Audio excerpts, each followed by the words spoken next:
Oh, they ain't tell y'all? You tuning into the best morning show on the globe. It's Bradham and Emery in the morning, y'all. LeBron or Jordan, either one when I'm performing. Crossover, buzzer beater and I'm scoring. Bradham and Emery in the morning. Every play they on it. Every day I'm balling. Who's the coach? Who's the GOAT? Like Brady and Belichick, best show on the globe. And they embellish it. Y'all pin Ziffy, I'm Ken Griffey or maybe Mahomes. I stay in the zone, whether man to man or play in the zone. They can't stop me. Mayweather boxing, Curry with the shot, man. We just the best to be. Can we have our SB, please? This was meant to be. Every morning with Bradham and Emery. Yes, sir. You know the vibes, Brian in the morning. And not just Brian in the morning. We got Real Prince Blue hanging out with us today. What's going on, man? What is going on? What is going on? I'm glad to get the band back together again. I've been handling a lot of behind the scenes things in my personal life. So I appreciate the fact you've been able to be a amazing pinch hitter, but you know what? I watched you hit a couple home runs, and Dad had to come back and get back in the lineup. Hey, listen, I understand because I told Justin it was getting kind of awkward him searching blackmen.com trying to find a co-host. So, I was like, listen, you got one in your back pocket. I'll come on. Stop making it weird in your browser history. So we're good. We're good. That would be far from the weirdest thing in my browser history. That's what's like in trouble. Yo, I want to get right into it because this is a topic I've been waiting to talk about for weeks, months, and years. And it's a perfect storm what we got going on at 10:30 with our discussion we're going to have then. So I want to jump into this. This might be something where we jump in now and pick this back up after our special guest.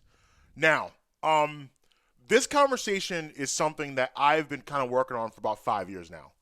And it's kind of been an issue with me where I've seen this kind of coming on the pipeline, but I think we've finally arrived at the moment where there's no longer a way around talking about this. Now, Odubel Herrera was a way I was going to bring this in. And, Justin and I, we've had this on the back burner, but we haven't been able to actually weave it in because we had so much other things to talk about with the Eagles, Carson Wentz, blah, blah, blah, Sixers, everything else. But with Deshaun Watson, it's a perfect time to have this conversation. So, a lot of people, I'm sure out there what's going on with Deshaun Watson and the allegations and everything he's being accused of. And we're seeing this happen a lot with athletes, especially over the past 10 years. You can think of all the athletes that's been accused, even convicted of, heinous crimes and things of that nature.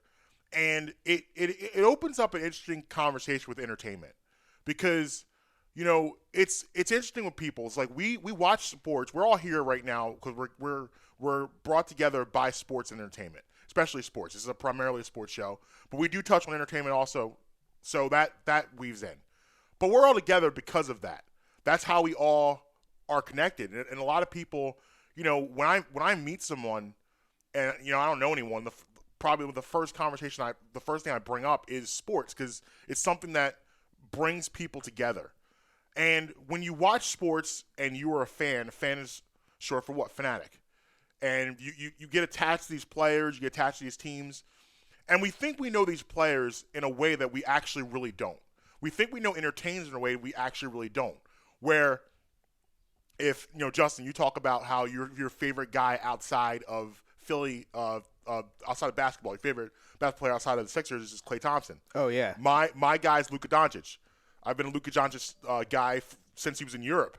I'm actually, oh my gosh, real quick, I finally decided I'm going to get a jersey of Luka. Okay. I finally decided to declare my love for the public, right?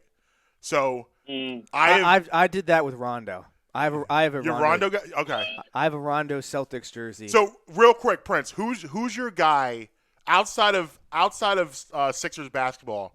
Who's your guy? It would be Cam Newton. Okay.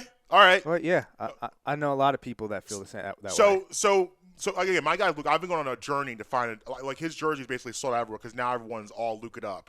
So I want the green. I want the green one. the Green Dallas one. So I finally went to their website specifically and found it and got it. It's being shipped now, so I'm super excited about that. But anyway. This isn't going to turn into one of your other packages, will it? I hope not. Well, we ain't going to be here after about 2 weeks, so if it does, then we're going to be in trouble. So anyway, because of that, like you get attached to these guys, and I'm sure like if something happened with Klay Thompson that, made him not look like a good guy, you're going to be affected by that. Same thing with me, with Luka. I might be affected by that personally. However, we got people out there that take stands. That's not true, but that's fine. Well, you're a weirdo. That's no, why. my thing is, I have encountered a lot of athletes in my life. I have met and talked to a lot of them. Right. And the vast majority of them. Now, don't get me wrong. There are a lot of good guys out there. Yeah. But there's also a lot of terrible guys. You're right. And I have learned to disassociate the person with the player. Okay, so you're not exactly the person I'm talking about here because I would consider you and me more closer to media than fan. Would that be fair? Yeah, I mean, so that's why we can. That's why we can have this conversation because there's a lot. Like I said, there's a lot of good guys out there. Make no mistake. There's a lot of guys who do a lot of good. Right. There's also a lot of terrible guys that you don't even realize. Right, but you're kind of leading in where I'm going with this because when it comes to sports and entertainment and the way a lot of people, especially fans, look at athletes and entertainers and like the R. Kelly incident. There were so many people that jumped out the window with R. Kelly and said, "Oh, I'll never listen to his music again. I can't listen to his music." You know what he did? I was from the standpoint of, you might want to be careful saying that because do you see how you're looking at hip-hop now and not a lot of people are coming out and going against R. Kelly? And no one's coming out and a lot of people aren't coming out and saying, "Yo, this is wrong." I'm telling you because there's a lot of people probably doing the same thing behind closed doors that you don't even know about.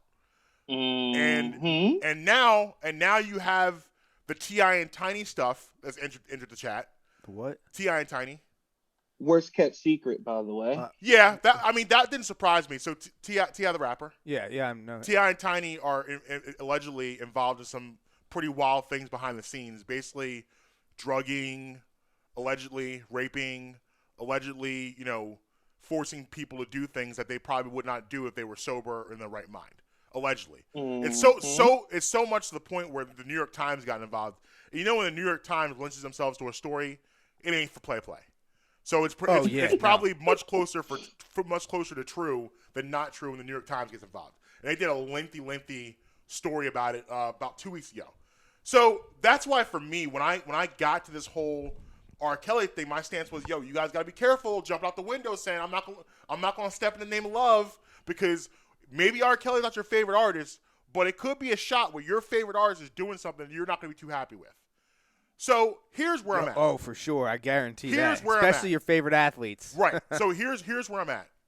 We are now. I've been kind of teasing this for about 5 years now. Like if you look at my shows, all the shows that I've done, this has come up. And usually what I say is, we're getting close. We're getting near. I'm here to tell you we're here. We are at officially the crossroads. Because I didn't know where we were going. If you were said watching, we were here. Yeah, if you're a fan of entertainment, you're a fan of sports, you're going to have to make some concrete, hard decisions about who you want to be as a supporter of your teams and your players. Are you going to be a person that says, "Yo, this is just my entertainment. I don't care about what they do behind the scenes"? Or are you going to be a person that says, "Yo, they do something like that, I'm done with them"? But like I said to you before, if that's the stance you're taking, I can't tell you which stance to take, which way to go in the crossroads. But if you're taking a stance of you are going to be on that side of I don't want this in my life, these people doing these things, I'm out, you're going to find yourself doing that way more often than you would like to. So where do you think, so my question out of this is this. Where do you guys line up on this? Are you guys more, "Yo, this is just entertainment, I don't know these people"? Or are you the other side where it's like, "Yo, I hear something crazy, I'm out"? Because me personally, I was kind of not sure where I'm going to go. And I have now made a decision where, "Yo, I cannot be holding people morally responsible for things. Not that I'm like, listen, by any means I'll condone any of this stuff, but my point is that like I can't be sitting here like I don't know these people. These people aren't my friends. They're not my family. They're not anything more to me than people that appear on my television screen. So like it's really hard. I can make a stand for one person that I won't make for another person. Because like people talking about R. Kelly, and you have the allegations against Bill Cosby. So I don't watch the Cosby Show anymore. Michael Jackson, allegations against him. Don't listen to Mike anymore. Now Michael Jackson's a little different for me because like I'm such a huge fan of him. I actually deeply researched his case, and I personally am comfortable to say that I don't think he's guilty. However, there are people that's going to disagree with me. So I can't step in name of love. I listen to Billie Jean. You know what I mean? Like, you know, and the same with athletes. Like athletes, like there's gonna come a time where somebody from this city does something crazy, and we're gonna be forced to say, are we still rooting here, or what are we doing? So I want to hear you guys jump in on this. I feel like I talked a lot. So, as I said before, I can separate the person from the athlete. Right.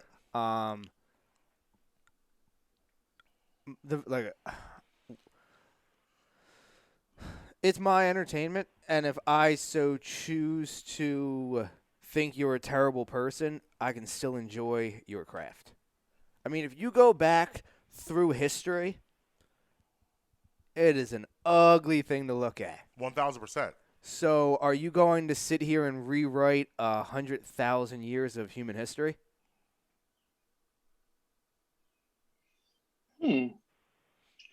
My thing is this. Plus, I talk all the time about my perfectly curated bubble I live in. So, listen, it's entertainment. It's not. We're not expecting our entertainers to be pastors, right? Right. So if we're watching basketball, we're expecting them to be preachers and nuns. Right. So it's different. So it's different than like if I'm in church and the pastor is in front of me. I'm expecting him to know a little bit better and to be a better example for which the position that he is in. Versus athletes, somewhere along the line, we've told them that because you're on TV and you do this and you're worth $1 gazillion, you have to transform what's in your DNA and who you are to be somebody else. Right. And that's where we're getting in trouble at. We're seeing these people, especially the adults. Kids, I understand, because when you're a child, they're your heroes. It's different. But when you're an adult man and you're expecting another adult man to be your hero, you, sir, have the issue. So my thing is this. Is R. Kelly still in my shuffle? You're damn right. Michael Jackson didn't do it. Anything else, it is what it is. But I will say this. Certain things I have a hard time grasping. And sometimes it does hurt when you're trying to be a fan of a sports team, but you're filled with malcontents or criminals, and you're like, well, damn, I can't even, like, how can I cheer this knowing that this guy's going to go home and probably tie a woman up and do some bad things to her, right? Allegedly. Yeah. So it does get hard, and it's okay because we're human. But the thing is, we're also asked to pick a side. So your question, Marcus, is kind of is bittersweet because you're asking us to, again, be entertained, but also take it serious. And we're supposed to get lost in the entertainment, not be worried about if our athletes are serial killers or serial rapists or etc. You understand what I'm saying? Yeah, I got you. Well, it's not that hard to just not be a terrible person. It's really not that hard. Just, don't be a terrible person. But, just because you are a terrible person, that doesn't mean I'm going to hang out with you. If I have a company, I'm not going to put my endorsements behind you. But that doesn't mean that I can't watch you go out and drop 40 every night. I'm sitting here. I'm listening to you guys. I'm sitting there. My wheels are turning. I'm thinking some other things. And one thing that is sticking in my head right now is that, you know, I always assume we need to. I feel like we need to at some point, as not us individually as people in this conversation, but like I'm saying as fans, there's comes a point in time that we may need to take some responsibility for some of the things that are happening with these athletes and entertainers also. And the reason why I say that is because, you know, these people are, you know, like Prince, like you said, like it is weird. I think it's weird for as a grown man to be looking at an athlete or another grown man as your hero. I think that's weird, unless it's like, you know, someone in your family, your father or, you know, your mother or something like that. Like I agree with you, but there's a lot of people that do hero worship, and like you got like grown-ups, children, whatever, with whether you're an entertainer or whether you're in sports, you got a lot of these people out here just telling you you're great all the time. You're great, you're great, you're great, you're the best, you're great. And this is all these people here. So what happens there, it creates a boundary issue. It creates an issue where you think you can do no wrong. I always go into the situation with an athlete or a celebrity or, you know, an entertainer that until I hear otherwise, I assume they're probably not a good person. Now, I'm not saying they're out here committing crimes or anything, but I'm assuming they are not the person that I would depend my moral compass on. After everything I mentioned, though, I feel like it could be harder to be a good person. If you're being told you're great all the time and being given, you walk into a restaurant and everyone is just on top of you telling you you're amazing and you're getting food for free and this girl wants to sleep with you and it's this guy wants to sleep with you or whatever, and you know you're the center of the universe, it's a lot harder to be a good person. You know, I feel like it's a lot harder to be a good person when like your morals are challenged. That's when you know someone really is good, when your morals and values are challenged, and you still stay centered in those values. I hate comparing athletes or things like that, billionaires, to regular jobs, but I'll use my position as an example. Like I was in the Army and I'm a retired police officer. So, the uniform, you get it all the time. You got some people, it's uniform worship in this country. I don't know if breaking news, but cops can do no wrong. Military people can do no wrong. I'm here to tell you that that's BS. We can do wrong. But it's some people that no matter what, if you wear that uniform, I've been allowed in some homes that if I was caught in that home without uniform, they will call the cops, even if I was their neighbor. Right. But that's just the fact that I wore that uniform. And everywhere you wear that uniform, people thank for you, sir, thank for you, sir, thank for you, sir. You got some officers out there that take that and they honestly believe that they can never do no wrong. They'll go into a convenience store, get a drink, and just start walking to the door versus going to the counter and, you know, trying to pay for it. Little things like that. Right. So it can happen that way. That's when your upbringing and your own moral compass, who you are as a person, is supposed to shine the brightest. So that's where either you're going to become the person. What's that quote from Harvey Dent? Live long enough to see yourself become a villain. You either die a hero live or long enough to see yourself becoming a villain.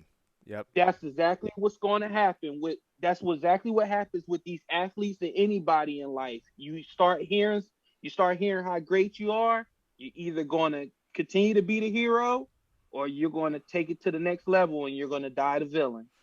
I would just call, and like, you know, again, the reason where this is coming from for me is, you know, I can't tell anybody which side to go, you know, right? I can't tell you which side to pick, whether you want to be on the side of I'm ignoring this or you want to stand on some things. But it's hypocritical when you stand on one and don't stand on the other. And I see a lot of that agree. where people are, you know, not because like with me, I'm a deep diver. Like when I hear something about someone or a situation, I immediately go in and I do my research and like I go for, you know, I don't go for the clickbait stuff. I literally try to see, okay, what's going on here, right? So a lot of people aren't like that. A lot of people just hear something, you know, on a TMZ or on whatever on any news outlet these days, because they're basically all the same at this point.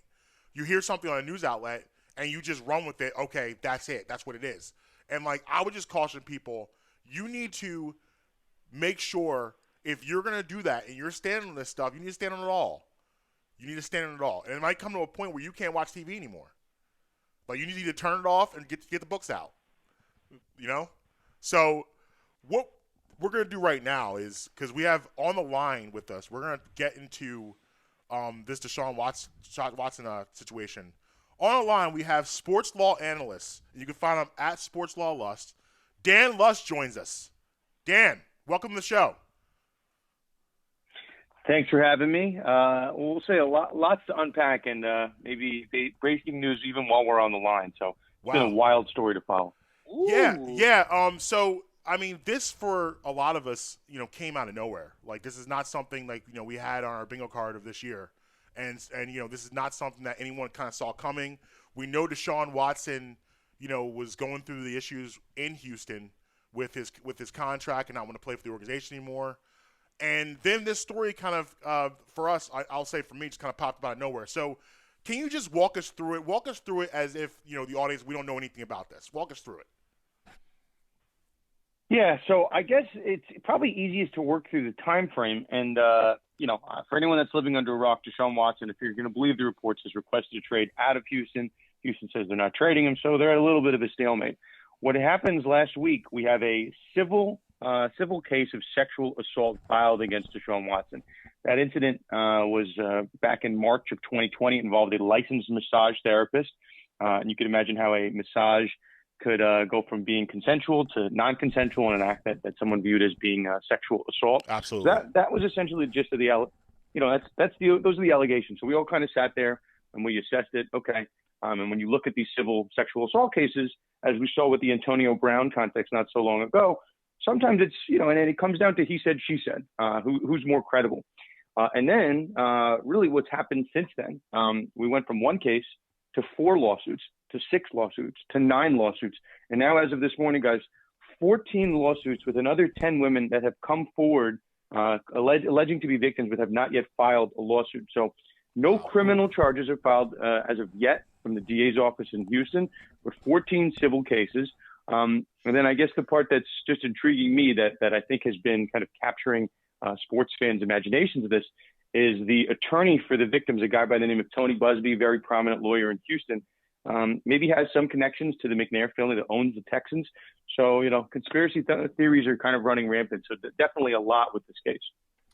So for me, my question right off the bat is, how does this work when it comes to the victim? I'm always fascinated how you have a situation where, one victim comes out and all of a sudden you get to a number like 14. Now, is this like a research-based thing where, the lawyers kind of doing their due diligence, going through and, finding these victims, or you have people just kind of, one person comes forward and they hear about it and they feel more comfortable and they all start maybe coming forward? Probably a combination.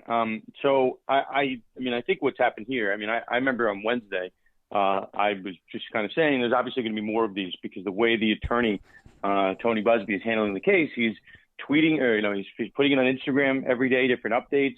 And he's getting a lot of attention to the case in a way that makes him very, seemingly very accessible, maybe a little too accessible. But he's kind of out there, and you kind of put up a beacon, a lightning rod that, hey, we have one case here. And then that seems to have quickly mushroomed because of the notoriety and the attention to the case from 1 to 4. And I think at Friday's press conference, Tony Busby said that, the alleged victims were calling his firm to be signed up as clients.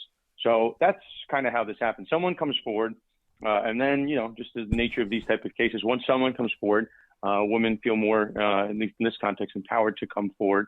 And that's essentially what it seems to be happening here. And now there's an attorney that says, hey, I'll do the heavy lift here. Just come forward with your case. I already have a framework of a skeleton complaint ready to go. These are similar allegations, and I'll make this thing easy and painless, and we're ready to hit the ground running. So that's what I think Busby is advertising, whether he wants to call it that or not, but he's advertising to other parties to kind of join the cause and to kind of create a strength by numbers case. So I'm glad you mentioned it because it's something that's been on my mind about how these allegations, the timing of this is interesting to say the least. With everything that's been going on with Deshaun Watson anyway. Now, this could be a situation where two things are true, because that happens. That happens a lot in life where one thing doesn't need to be true and one thing needs to be not true. Two things can be true here. But again, we have to honor the fact that the timing for this is a little questionable. Now, along those regards, if you're representing Deshaun Watson in a situation, is this the timing of this? Is this something that is at the forefront of your defense? Is that direction you're going if you're defending Deshaun Watson? I don't know if that's necessarily going to hold water. I mean, obviously, I'll say, in our country, there's different statute of limitations across different states about when victims of sexual assaults can come forward. So if someone waits 5 years, not necessarily so suspicious. Sometimes they're just waiting for things to kind of shake out. If it was just one case, right, and there was the first case that came out, the March of 2020 case, why did this, individual wait a year to bring her case? I mean, we don't know exactly what's going on in her head. It's not necessarily suspicious. But what is, I don't want to, it's suspicious from the attorney's standpoint, right? He's collecting these lawsuits. One was filed in March of 2020, another in August of 2020. I apologize. The incident occurred, alleged incident, in March of 2020, August, December, one, as recently as a couple months ago. But they're all coming out right now. So I don't think there's any other way to put it. Busby and the victims are creating a stronger case because of this optics that we have strength in numbers. So I think what Watson's, defense, and he has a very prominent lawyer on his side, a guy by the name of Rusty Hardin, no stranger to representing Houston athletes, from Roger Clemens back in the day to James Harden. So he's on the beat. I think he's going to come out with a statement that essentially says, just because there is quantity doesn't necessarily mean there is quality in the allegation. So, we'll see. I mean, everyone's got a right. If this was a criminal case, it would be innocent until proven guilty. But even in the civil case, it's the plaintiff's burden, the victim, to prove their case. So we can't assume that Watson is guilty just because someone filed a case against him. And as I've been trying to kind of, coach people on the subject, anybody can file a civil lawsuit against anyone for anything. Right. Just another question as to whether or not they can win. And if they lose, right, whether they can get hit with defamation, libel, slander for filing maybe a frivolous lawsuit. So we can't read anything into Watson's guilt by the fact that there are civil complaints against him. If and when the DA's office picks this up as a criminal case is when we can start to say, okay, there is a stamp of approval from an independent third body. And we haven't got there yet, but as I kind of alluded to, I mean, that could happen at any point this week, given the amount of eyeballs and attention being paid to this case. Now, I'm sorry. I was just going to ask, in regards to his possible discipline from the league. Now, the NFL has shown that they will suspend players even if they're not necessarily found guilty of anything. Is that something that Deshaun is potentially facing? Could he be looking at a trip to the commissioner's list or a potentially longer suspension? Yeah, I mean, I was reading, the personal conduct policy when these charges came down just to refresh myself with it, and it's very clear that you don't need to be found guilty of a crime in order to be suspended. And why is that? Because it would, essentially allow someone to, beat the charges maybe on a technicality and then not face a suspension. I don't necessarily think that would be fair, right, for the NFL's purposes. They don't want someone in the field that's committed some type of bad act. So whether or not they're found, liable in a civil context or guilty in a criminal context, you can still get hit with the suspension. And we've seen that, a number of times. And I guess probably the best example of this, Antonio Brown, he pled guilty to an actual assault. He threw rocks at a delivery truck driver not so long ago. But the civil sexual assault, that case is still pending, right? And he's still facing 8-game suspension. Whether or not the NFL wants to suspend him again after the civil case is over, it's possible. But, you can still get hit with the suspension absent some type of guilty finding on a sexual assault act. So, yeah, I mean, this is not going to be cleared up anytime soon. But just, if anybody is trying to make bets or kind of like look at it like that, well, Antonio Brown had one, actual physical assault and then an allegation of civil sexual assault, and he got hit with an 8-game suspension. So, how does that compare to Watson? I don't know if it's kind of apples to oranges, but, Tony Brown had a suspension for 8 games. So, people can read into that as they will. But, yeah, but by no means does the NFL have to wait for something, for a court finding in order to issue a suspension. Prince? Dan, thank you for joining us. It's been some really good stuff. Now, the draft is coming up, and we got a lot of prospects coming up. Now, if you were a representative of these prospects coming in, what is some of the advice that you would give these prospects when it comes to things like this, like people coming to their homes to give them personal services and things of this nature? Is there any, like, we all laugh at Derek Jeter, but he wrote the book on stuff like this to where you don't get yourself in any type of trouble, where you're caught alone in some uncompromising positions where there's no necessarily third person to exonerate you. So what is some advice you could give these athletes and these prospects coming in, or just people in general when they're dealing with situations like this going forward?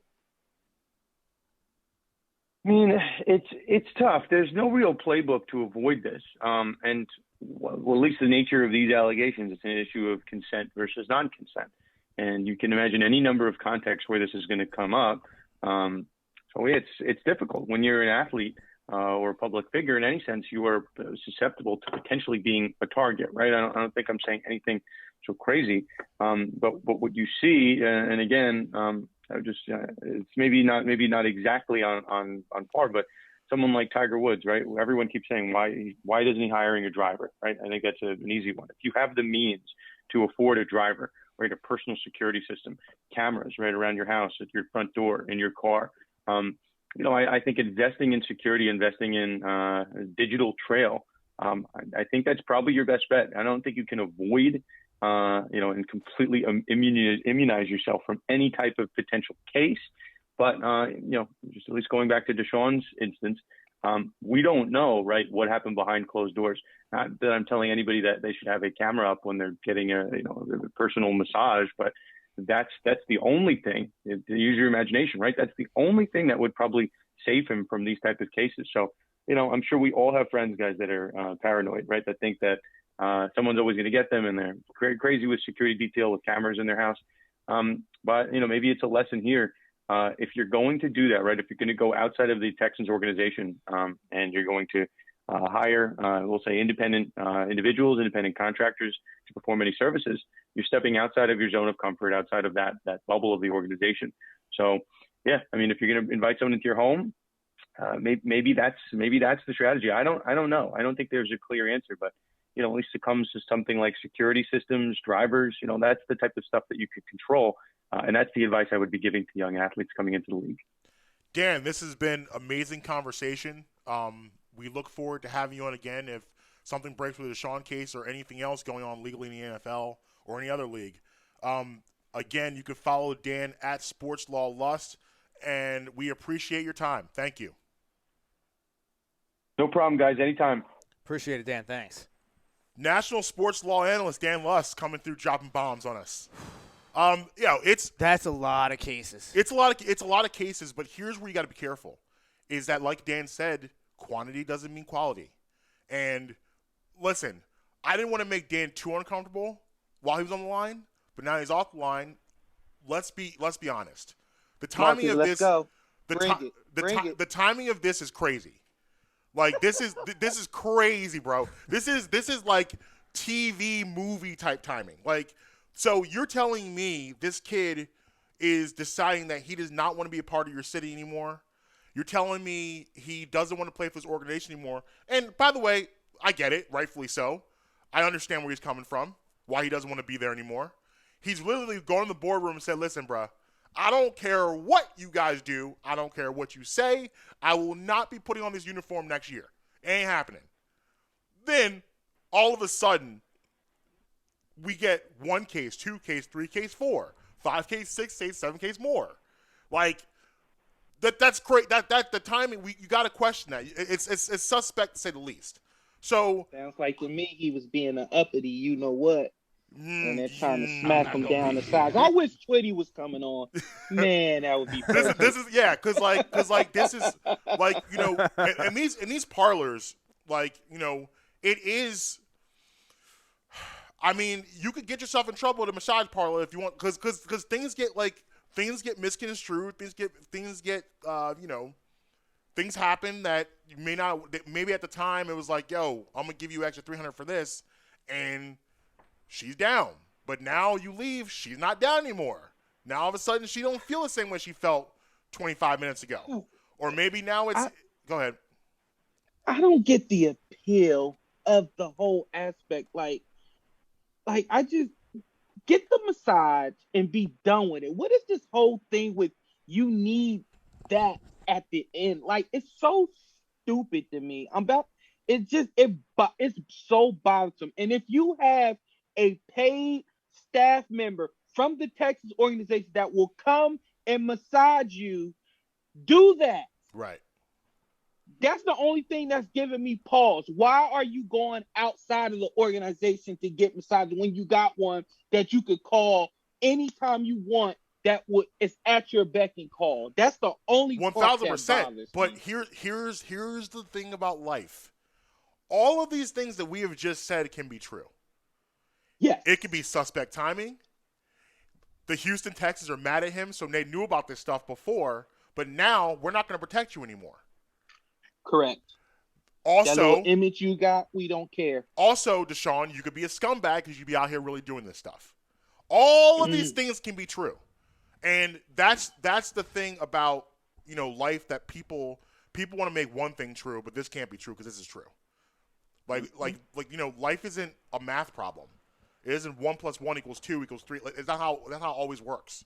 Like, sometimes it's just the fact that everything that we have point out to be true, because you just can't ignore the timing of this. You can't ignore it.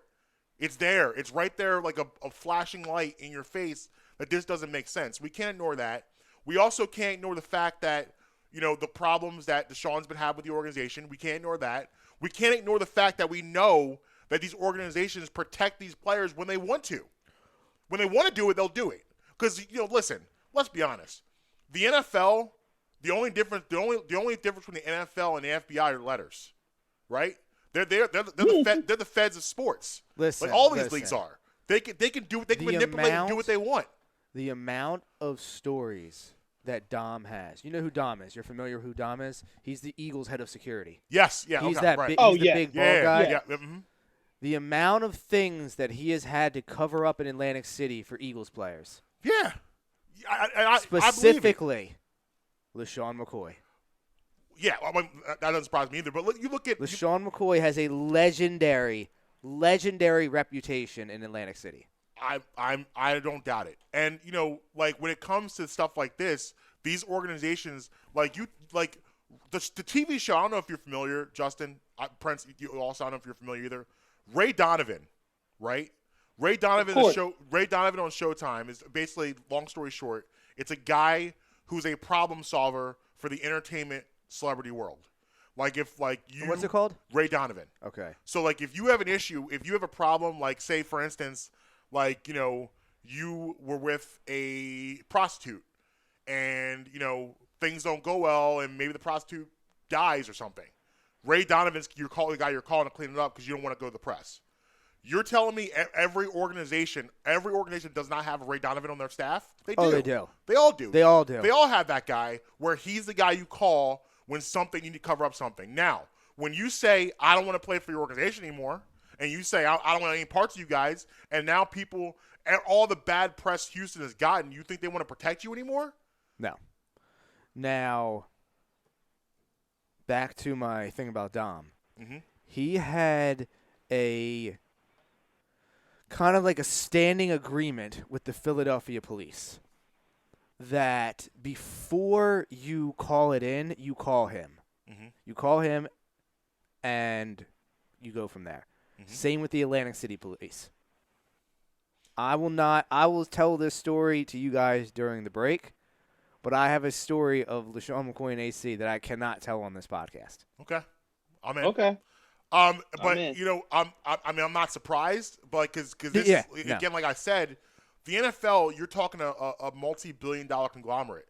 The NCAA, multi-billion-dollar conglomerate. NBA, same thing. The only like even the NHL, who's probably lower on a totem pole when it comes to money and revenue, they got guys like this around, protecting players, stuff like that. Like, and then again, let's take it all the way back to our original conversation.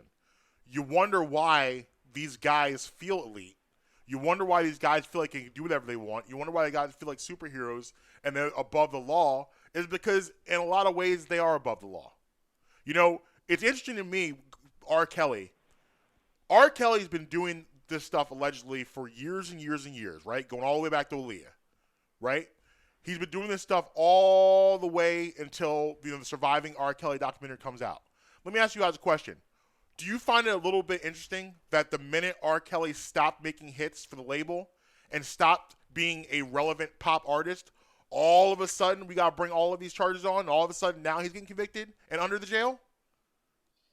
Marcus, won't you just call it to what it is? Once they can't use you anymore, once you're not of value anymore to them, now you're not worth the trouble. Right. So now everything that we normally protect you for, we're not going to do it anymore. There were the allegedly Bill Cosby was interested in buying NBC back in 5-6 years ago, and he had the capital, he had the people in place to buy NBC. And that's what he wanted to do, and all of a sudden we start going down this road with Bill, even though this stuff has been alleged about him since like the 70s. The whole Spanish fly joke in a stand-up and all of that. So you pick and choose when you decide you want to prosecute these people because you're not benefiting off them anymore the way you were previously. Like, could you imagine Bill Cosby going down for all this stuff during his run of the Cosby Show? It would never have happened. No. It never would have happened. Like when R. Kelly was putting out the amazing hits in the 2000s and the 90s when he was writing for Michael Jackson, this stuff was wink, wink, quiet, shh, quiet. Like even and listen, I don't want to make this just a black issue. Look at like Harvey Weinstein. Same thing with him. He was doing crazy stuff for years and years to the point they were making jokes about it at the Academy Awards. Like what's her name? Courtney Love. They did some girl did an interview with her back in like 2012 on a red carpet, one of these award shows, and she said, what is one thing you would tell a young actress? And she looked in the camera and said, do not go see Harvey Weinstein. I'm paraphrasing. That's basically what she said. That was like 2012 before all this stuff broke. But like, we pick and choose when it's time. Like, I don't know who Harvey Weinstein pissed off behind closed doors, but he pissed off the wrong people where nobody wanted to protect him anymore. So, this conversation that we're having right now is one that's for me personally, that's been brewing for a while. And I'm just telling you guys right now before we take a break, you're going to have to make a choice. And you're going to have to, like, if you're going to stand on people and say, no, I'm not watching that, or I'm not supporting that, I'm not watching that team, I don't like that player, cool, but do it for everybody. Don't just do it for one. Brad with me in the morning, Marcus Brown, Justin Emery, be right back. Hi, I'd like to talk to you guys today about my friends at Uncle Mike's Homemade Ice Cream. USA Today selected Uncle Mike's Homemade Ice Cream as the best ice cream parlor in Pennsylvania. Uncle Mike's is a family-owned and dedicated to the production of premium quality and gourmet ice cream and sorbet, made fresh daily on the premises using the highest quality ingredients available. Uncle Mike's features over 30 unique delicious flavors offered in scoops, sundaes, shakes, and special order ice cream cakes and pies. Uncle Mike's Homemade Ice Cream is located at 537 York Road in Warminster and is open all year round. Visit Uncle Mike's and let their friendly staff serve you happiness one scoop at a time. Hey everybody, I want to tell you about Beef Jerky Outlet. 110 Lincoln Highway in Langhorne, right at the corner of Business Route 1 and Oxford Valley Road. Check them out online at beefjerkyoutlet.com/Langhorne. Use promo code BREMI for 10% off your orders. You can check out, they have all sorts of them. Everything you could think of beef jerky, they have. They have a ton of other stuff too. Spices, barbecue sauces, peanuts, all different kind of things. My personal favorite, the honey barbecue turkey jerky. Head up there. Sharon and Michael will take great care of you. Again, use promo code BREMI for 10% off your order at beefjerkyoutlet.com/Langhorne. Hi, I'd like to talk to you guys about my friends at Amy's Pizza. Amy has a plethora of pizzas for your munching pleasure, especially pizzas such as Hawaiian, margarita, and taco. Taco actually being my personal favorite. and also plenty more. If it's sandwiches you desire, they've got those too. Cheesesteaks, burgers, hoagies, even gyros. Amy's offers pickup and takeout options. Also, they're available on Grubhub. Amy's located at 332 York Road in the heart of Hatboro. You can call them today at 215-957-1000. Again, that's 215-957-1000.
Yeah, man. Welcome back. Brown in the Morning. Marcus Brown, Justin Emery. Yo, yo. Joined by Real Prince Blue today.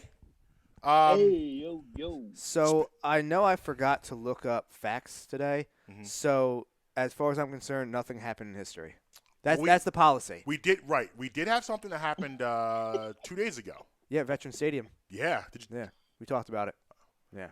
Were you a vet kid? Were you at the vet? Oh, for sure, absolutely. Okay. I Big used time. to- Walking up the ramps, Yeah. like the huge ramps and everything.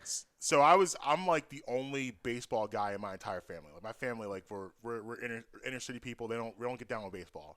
I would drag them down the vet to go see the Phillies play at least once a year. And we do an entire series. Usually the Braves, because that's when you had Mags, Glavine, Oh yeah, for Smoltz. sure. Yeah. Mm-hmm. They were a good team. So I want to watch them play with against the Phillies. And I got old enough where I was like 14, 15, 16. I would take the train down myself on like a Sunday afternoon because I could get on the Orange Line right from my grandma's house. And it goes right down to the Passon Avenue. Right, yeah. So I would go down there, $5 to get in. $5. And like that was when like, the Phillies weren't great. Oh, they were bad. So this is like 95, 96. Oh, yeah, we're they were talking. bad. So like, I would start Bobby Abreu. Yeah, I and was starting the 700. Scott Rowland. Travis Lee. Rico Bronya. Rico Bronya. I was Robert Person. Hitting home runs as a pitcher. Joy in your voice. Yo, these names are your childhood trash. Like Morandini. Mickey. Oh, yeah. Yes. Marlon Anderson. Who Who actually shares a birthday with me, by the way. What about Greg Jeffries? Oh. we can do this all day. But so you would start at 700 level, and you could look down and be like, okay, I can get down there. Yeah. And you would just move down. Oh, you could just go down. Yeah, Yeah, it for doesn't matter. $5 and no one's the security didn't bother you. It was great. Like the vet was listen, from the outside perspective, Oh, it was I ugly. understand It was why ugly. people thought they did about the vet. But for me personally, the vet, I miss the vet every day. But I love the atmosphere of the vet. I love the things I saw. Like, I became a man at the vet. You know what I mean? I can't believe you asked me if I was a vet kid. I was in high school when they knocked it down. How young do you think I am? Well, I don't know. Sometimes you. What was it? 2003, 4? 2004, yeah. Yeah, because Cincinnati Park 2004. So the last season was 2003. Yeah. Okay, so yeah, you were in high school. I was 23 when they tore it down. It's just unfortunate that like with the vet, like which becomes a Why Phillies, did it it's take just like, so long to fall down? Yeah, it seemed like It took forever. Because they were built to last back then. You're Like, right. Do you hear the story where John Gruden's late at night, and he's like it's like 3 a.m, and he's working there, and like a cat falls through the ceiling at the vet. Yeah, like a full cat falls through the ceiling. He says scared the bejesus out of him. Oh yeah, the vet had terrible rodent problems. Oh, the vet was a wild place. Yeah, like the joke was like when the vet comes down, you're gonna see cats, rats, planes, trains, automobiles, Jimmy all Hoffa. Yeah. yeah, Jimmy Hoffa. All sorts of stuff under there. Yo, the guy we're bringing in right now, I bet has some amazing veteran stadium stories. He's our food guy, but he's just our guy. J. Cole joins us. What's up, bro? Hey, what's going on, man? Well, let's just start right now. I know I don't even have to ask the question. Just give us some vet memories for you. Oh, my God. A clear vet memory. We decide, and we're awfully drunk at this point, right? Because people knew back then you probably shouldn't eat any of that food, like you guys have been talking about. It was like, it was like an early reality show, man versus rat. Anyway, we're pretty drunk, and we figure it'll be fine.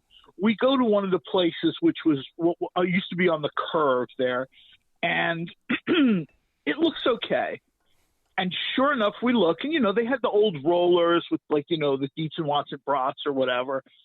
Sure enough, there's 2 rats, one on either end, and they're running on this thing like it's a treadmill.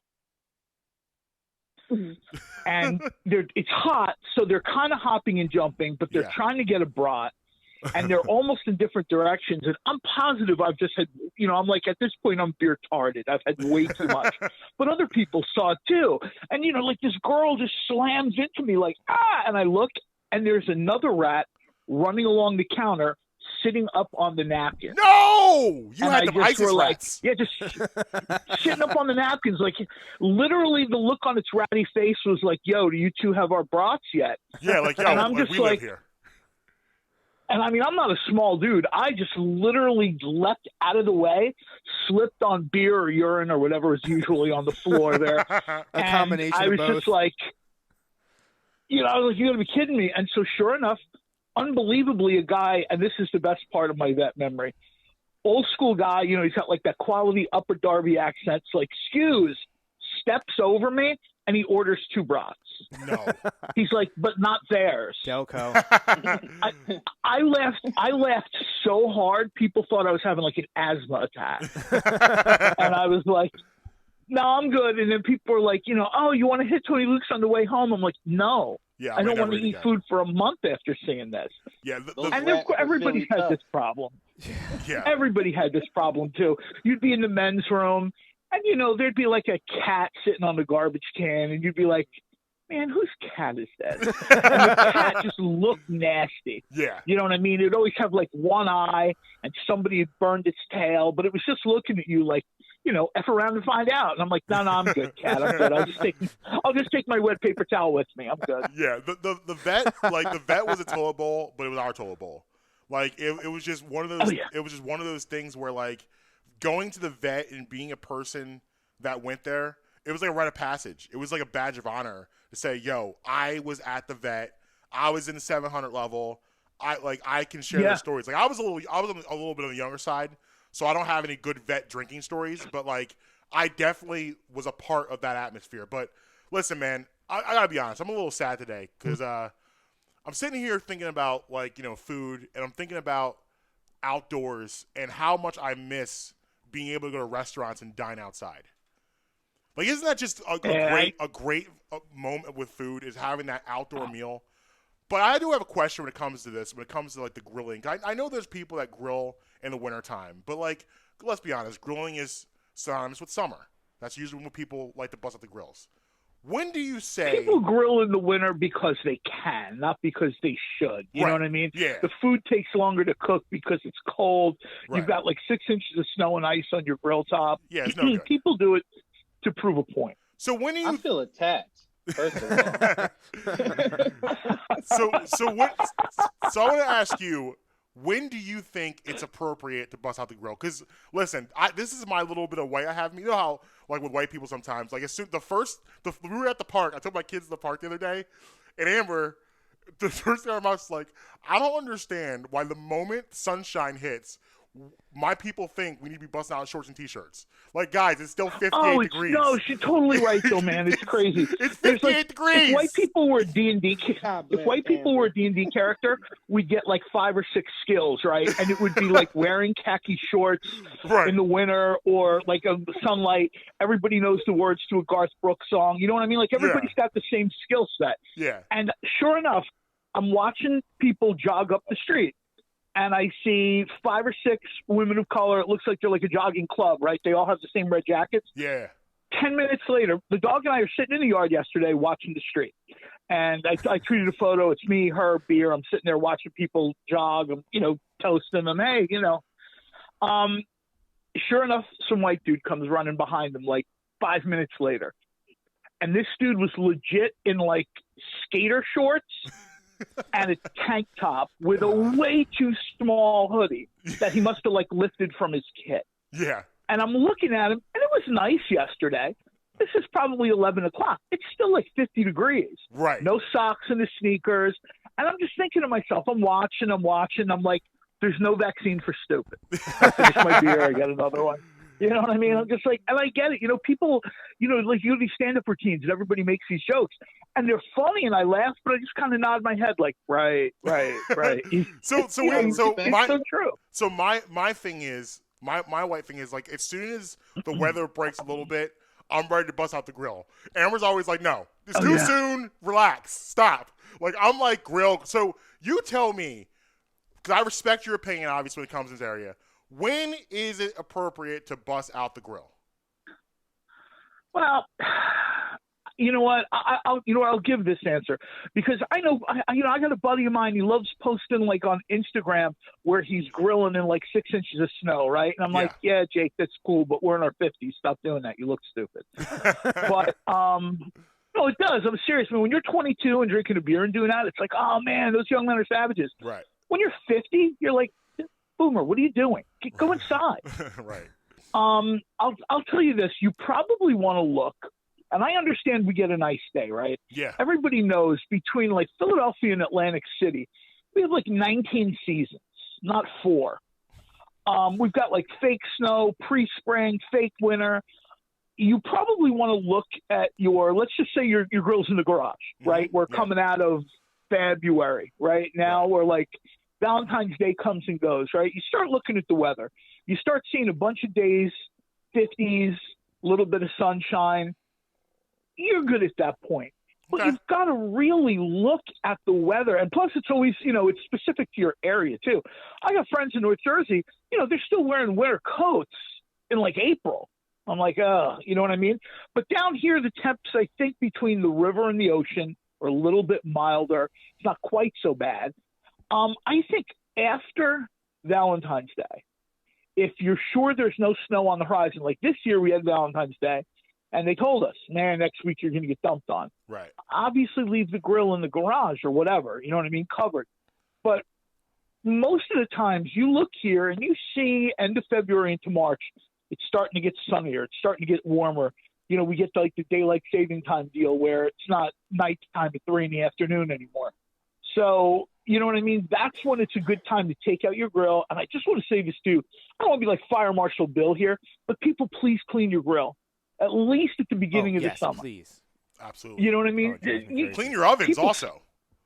People don't absolutely clean your ovens. Hold on. This comes from a guy who ate a rat brat. He wanted to clean our grill. got better as I got older, you know. This isn't 22-year-old me. Oh, I got you. I learned. I've kind of gotten up since then. Speaking of the rat brat incident, though, people leave their grills outside sometimes, tucked under a deck. Maybe they don't have a shed or a garage, right? I'm going to let you know right now because my neighbor almost had a heart attack. She's screeching. I hear her over the fence, and I'm like, oh, no. What is this? She opens her grill, and there's like a family of, I'm going to be nice and say chipmunks. Because she's a nice lady. I don't know what was in there. She didn't clean her grill. You know what I mean? Her and her family, they cooked whatever. They covered it up. Winter comes and goes. So Marcus has left the room. Right? Marcus has left the room. He's put his headphones down, his microphone down. He has decided to leave the room because he could not tolerate that, apparently. So that was that. He is no. I'm sorry, man. What answer were you looking for? January 2nd? Oh, yeah. I'm not. Yeah, he has. Apparently, chipmunks in the grill was too much for him. He has evacuated the building. Yeah, I'm notoriously afraid of rodents. So yeah. Oh, I'm right there with you, man. I just, especially if I'm drunk, I'm Captain America. Like, especially when I'm younger. Now, oh, welcome back. I'm looking over. I'm like, man, listen. I'm like that. Man, listen. That rabbit looks a little violent, man. Get me my pellet gun. My entire soul would have left my body. It was if chipmunks. I don't care. Chipmunks. I didn't know where we were going. I didn't know what was going to be under that grill. I didn't want to stick around to find out. You took your headphones off at the climax of the story. Well, here's the thing. I thought and there was a family of, and then boom, your headphones went down. You didn't even hear they were chipmunks. Yeah, but the furry little cute guys. Chipmunks maybe. Alvin was hiding out. I don't need anything hanging out under my grill. All I want to see under there, I don't need anything hanging out there at all. I don't want any people living in there. I don't want that happening at all. Yeah. My entire soul would have left my body if I discovered that. I'm out. Yeah, no, I hear you, man. That's where my food goes. So I'll tell people, let's just say that you didn't take care of your grill right. This year, when you want to open it, we're starting to get some nice weather. Today, it's going to be 60. If this is the first time you're turning on your grill, look at it first before you turn it on. I know a lot of people that just spin the knob and hit the igniter. Yeah. Well, you might already have some protein in there, so you probably want to open your grill, check, give it a good cleaning. Right. And then I would say burn it on max and this is what the manufacturers tell you. First time you fire up the grill in the season, turn it up to max and let it heat up for like 10 minutes. Mm-hmm. Okay. Then you can crank it down, add your food, your veg, whatever. So I know a lot of people, when it comes to grill, you throw all sorts of things on there, the burgers, the steaks, the kebabs, the veggies. Here's an area I think people struggle. It's chicken. Chicken is something I feel people mess up a lot on the grill. Like for me, for instance, like I enjoy my chicken like really charred, but obviously it has to stay juicy, with the meat itself. Now, give me you're J. Cole, you're at a grill. You're about to handle the chicken. How are you making that chicken great for everybody? Well, let's just say it's a pool party. I know I had people coming over to jump in the pool, right? So the night before, I think, I'm going to have nieces, nephews, godson, whatever over here. I decided we're going to do some chicken, right? The first thing I'm going to do is if I haven't bought something that's boneless, I take the bones out of there. Because the bone, I know everyone says, oh, bones add flavor. A little spoiler alert. Bones add flavor in an oven, in a stew, in a pressure cooker, or an Instant Pot. Bones don't do anything on a grill. What they do is they mess up your cooking time, especially chicken, right? Let's be honest. We're not talking about like a hearty hunk of steak here where maybe you get away with it. Right. Chicken, everybody will know this story. I don't care what your culture is, what your age is. Everybody's been at somebody's barbecue, cookout, pool party, whatever, and chicken has come to your paper plate. And it is burned and raw. Yes. In the middle. Yep. Everybody's got this piece of chicken where they're like, they cut. Here's the deal. A couple tips. First of all, prep the chicken the night before. Or just, if it's a last-minute barbecue, buy boneless thighs. People like chicken breasts. To hell with that. That's hard to make good on a grill. You want to stick to dark meat. Okay. If you have the time, give it a little overnight marinade, a little soaking. I don't mean you have to. You can use a favorite salad dressing. You can use just oil, vinegar, salt, pepper, and some, a little squeeze of lemon or orange juice or something, whatever your deal is. But when you use bottled sauces and marinades, right? Like I got a buddy that loves to marinate stuff in like ranch dressing or whatever. Okay, sure, whatever. We wouldn't be friends All anymore. those manufactured sauces have a ton of sugar in them. Yeah. Corn syrup, whatever. You put that near a heat source, it's instant char. Meanwhile, no part of your chicken is cooked.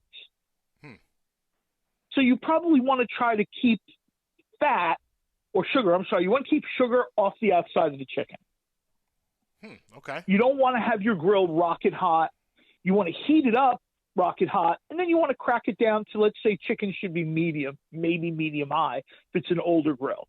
Everybody who has a grill knows there's sweet spots. I want to jump in because you're saying you're dropping some jewels, because right away, like when I make chicken like in the oven, like I like if I'm baking chicken, I do high heat on a low time.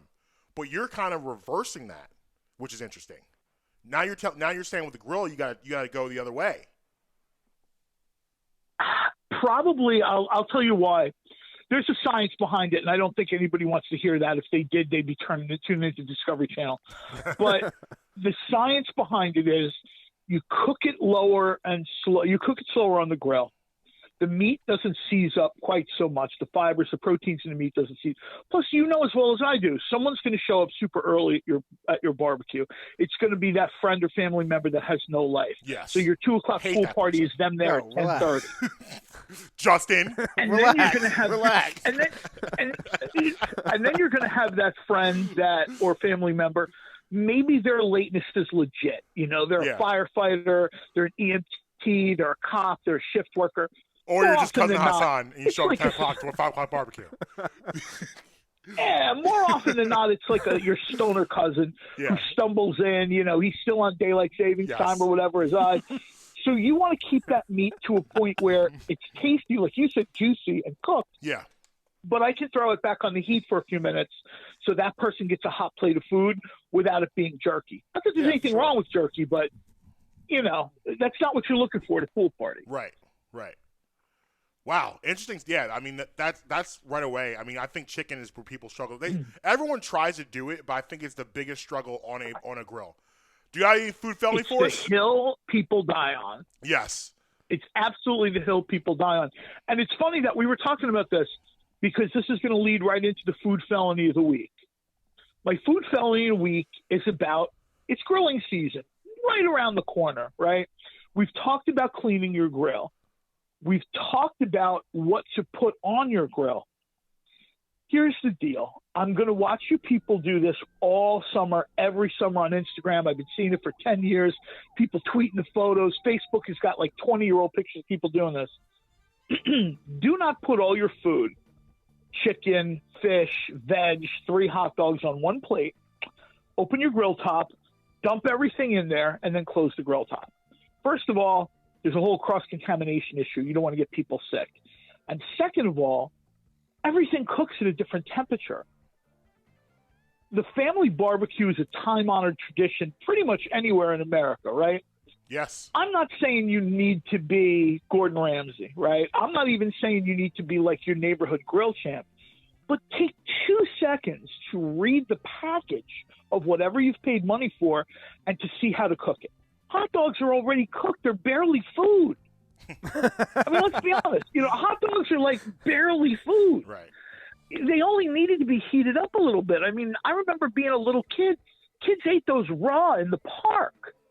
Oh, yeah. There was a guy that I went to college with who, when he got drunk, he would just walk around and eat hot dogs, like out of the pack of hot dogs. Yeah. Everybody knows this guy, man. And you'd be like, he's going to get sick. And I'm like, especially if it's Oscar Mayer, man. Spoiler alert. Oscar Mayer is just giving you rolled bologna. Other hot dog places, it's different. Like, I've done the tour of the Deshaun Watson plant. I've done the tour. I have friends do the John F. Martin hot dogs out in Lancaster. And I've seen when real hot dogs are made. Oscar Mayer essentially has one recipe for everything. And they just tweak it for different shapes, right? It's like the Play-Doh Fun Factory. I want a star. I want a triangle. It's all Play-Doh. Right. You're just changing the nozzle, and that's what they do. They do 1,000 loaves of bologna, right? Mhm. Well, then they change the nozzle, and then they make like 1 million hot dogs. So when someone eats the hot dog raw, it's fine. We now live in a very different age where people have custom hot dogs, game brats, all this other stuff. That's another thing I meant to say. Cook the food. Don't burn it, but just cook the food. Make sure everything is thoroughly heated through. One thing. Everybody knows spring is coming, right? Yeah. Everybody knows spring is going to come. Maybe a week before spring comes, you kind of, you Google how to cook chicken or how to cook fish. Yeah. Don't wait until I've actually seen this myself. Someone will have shrimp out. All of a sudden, they're checking their phone, and I'm like, please no, and I hear them. Siri, how do I cook shrimp on a grill? Oh no. And I'm just like, I look at my wife, and I'm like, oh. She's like, oh no. I know. She's like, oh, we're gonna have shrimp, and I'm like, oh no. Well, we're not having any of that shrimp. Here's the bottom line. We'll put a nice bow on this. The bottom line of all is this: if you were volunteering and you're saying that I'm going to be the cook for the cookout or the barbecue, you need to take your job seriously, and you need to know that absolutely. You need to know that it's an all-day job. Now, you need to set your now. What I do is you got to set the shop up. Okay, you got to have the runners to running you back and forth your drinks or your beer. You got to have somebody designated to watch the grill when you need to go to the bathroom. You need to have your stations in order. You got to set up a whole system around you to make your successful. It takes a need village. a strong infrastructure. It takes a village. You need an infrastructure. You need a have strong to. apparatus to support the entire event. You pick the 14-year-old nephew to go run and get you your beer or your mixed drink. Yeah. You got the, hey, I need no, to watch. You're absolutely. Don't touch anything. Just watch the grill. Don't touch anything. Yeah, I'll be back in a minute. watch. Just watch what's happening here. If it's an emergency, I'll be back before it needs to be solved. It's going to be okay. And I'll tell you another thing, too. If there's an emergency, if your car is being towed from out front and you got to run out, shut off the grill. Exactly. No one's I've getting a burger for 10 minutes. Leave the grill on. They're out there talking to a neighbor. They're out there saying, hey, wait, don't tow my ride. No. The next thing you know, not only is the tow truck people there, but the fire truck is there. Yeah, you got to be on patrol. It's like being on a stakeout. No pun intended. You're on a stakeout. You're at that grill. You got to watch it. It's an all day thing. You're committed. When you say I'm cooking, commit. Oh, for sure. No, I agree. Not only that, but here's another thing. Far be it from me to ever tell someone have a little bit of temperance, but I will say this. If you're going to be in front of a hot grill cooking for, let's say, 6-7 people, right? Mm-hmm. Maybe there's a kid there. Maybe there's an older person there. Maybe you've got a family member or a friend that's pregnant. I'm not saying to not drink beer, but don't be fall down drunk. Facts, yeah. In front of a flaming hot grill where you're cooking food for people. Have a good time. I'm not trying to tell people what to do, but common sense should tell you. If we were hopping in a speedboat, I don't think we would drain a bottle of Everclear shot for shot and then get in a moving vehicle at 60 miles an hour on the water. Wouldn't advise it. It's the same thing with a grill, man. You're talking about bottled gas or flaming coals, right? Pets, kids, older folks. There's a lot to unpack in terms of safety, and people blow that off and forget it. I'm going to just char up some steaks for my boys. Okay. There's two most important people to me. Via con Dios. At the barbecue cookout, the two most important people there are the people making your food and people controlling the music. I can't have mistakes from either one. Oh, yeah. I can't have mistakes from either one. Well, that's why you always – and this is one of the things – I talked about this on a couple other shows, right? You want to have your VIP list of who gets the first plate. Yes. Generally speaking, at least in my circle, the host, the people who own the house, are usually controlling the music. Mm-hmm. So I run them a plate first so that music is playing. Yes. And the owner is like, thanks for letting me bring 25 people over here. Right. You know what I mean? Right. And then after that, maybe take care of a couple of your older folks. Yeah. Have a kid run them a plate here, give this to Nana, whatever. Yep. I'll tell you who you feed dead last. The person you feed dead last is the person who's come to the grill every 15 minutes for 2 hours asking you when food is ready. Is it done yet? Oh, yeah. Is it done yet? Or the person that comes to you with a special, hey, would you mind throwing my vegan patty on the grill? No! I'm not going to throw the vegan patty on the grill. Whoa, get away from my grill. Hey now. Get My away. wife's a vegetarian. You watch it. You watch it, sucker. And I'll tell you, the courage it takes to admit that on the air is touching to me.